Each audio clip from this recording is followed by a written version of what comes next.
Hello everyone, welcome to Tom Talks. Here today we have the long-awaited video, the comparison between the Seiko SKX 009 and the Vostok Amphibia. So let's get straight into this comparison, shall we? Here we have the Seiko on the left and the Vostok on the right. I've had the Seiko for just over 2 years now and the Vostok for just over 1 year. Yeah, so let's start off by showing how the two watches have worn. So as you can see with the Seiko, there's a fair few little small scratches on the case. The bezel has a little scratch out of it up there. So the big reason why I am comparing these two watches, both of them could be described as entry-level or automatic watches, and they're from a fairly different price point. So I paid £165 for the Seiko, and I only paid £56 for the Vostok. So obviously there's a fairly big difference in price there. They're both obviously automatic watches. The Vostok has 5 ticks per second, which works out as 19,800 vibrations per hour, whereas the Seiko has 6 ticks per second. This is a 21,600 vibrations per hour movement. Moving on to other differences, the Seiko on the left has a hardlex crystal, which, as I'll show you now, is in very good condition still, even though I have worn the watch a lot.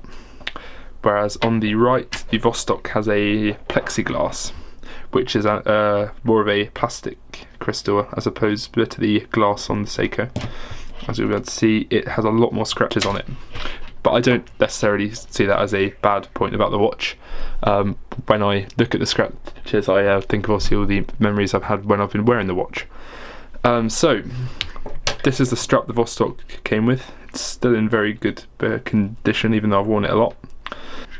And here's the strap for the Seiko. I bought it from George's Straps on the internet, and it's a NATO strap. Somewhere there, but it's been like that since I first started wearing it, but yeah, it's holding well.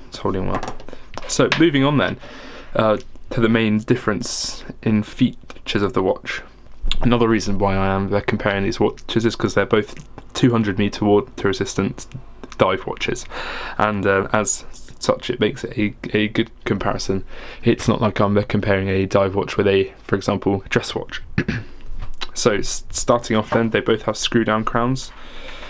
This one here is located at 4 on the Seiko, pops up with a nice spring, and you can't hand wind the Seiko or hack it because it has the 7S26 movement. Whereas on the Vostok, it also has a screw down crown, but you can hack it. Well, you can kind of hack it, as you can see there, and also you can. Oh God, I've just adjusted the time. But you can also, it's kind of sketchy. Yeah, so that's a little issue with this. You can also, so here's an issue with the watch then. Once it's out, there you go. You can also hand wind the watch, as you'll be able to hear here. So what else have we got to compare then? They're both, they're both around the 40mm size point. Yeah, the Seiko has 22mm lugs, while the Vostok has 20mm lugs, or lug width I should say. The SKX has 120 click bezel. However, after this much ownership, it's really stiff and hard to turn, which is one of the big downsides I would say with the watch. Whereas the Vostok doesn't have any clicks and you can just spin it freely, and it is not unidirectional, unlike the Seiko. So when we turn them both over and have a look on the back, they both have screw down case backs. However, the Vostok has its own special way of screwing down, whereby this screws down and then pushes this down, whereas that actually screws on the Seiko. So in addition then, I bought the Vostok from Merinom in Russia, very good shop, and I bought this from Creation Watches. So I actually tend also to use the Seiko with this nice band here, which is a strap code Jubilee, and it actually has the perfect size end links for the Seiko SKX, which is a really nice touch in my opinion. Yeah, so overall they're both very good watches and I like them both a lot. Personally, I wouldn't go with this exact Vostok again. I would perhaps go with one of the different ones with the date. Even though there's no quick set date on the Vostok Amphibia movement, I personally find myself using the date on the Seiko a lot, and that's one of the other reasons why I find myself wearing the Seiko a lot more than I find myself wearing the Vostok. Moving on then, I would have to say that the Seiko is an absolutely brilliant watch. Bearing in mind the fact that it is only £165, I personally find it looks like a watch.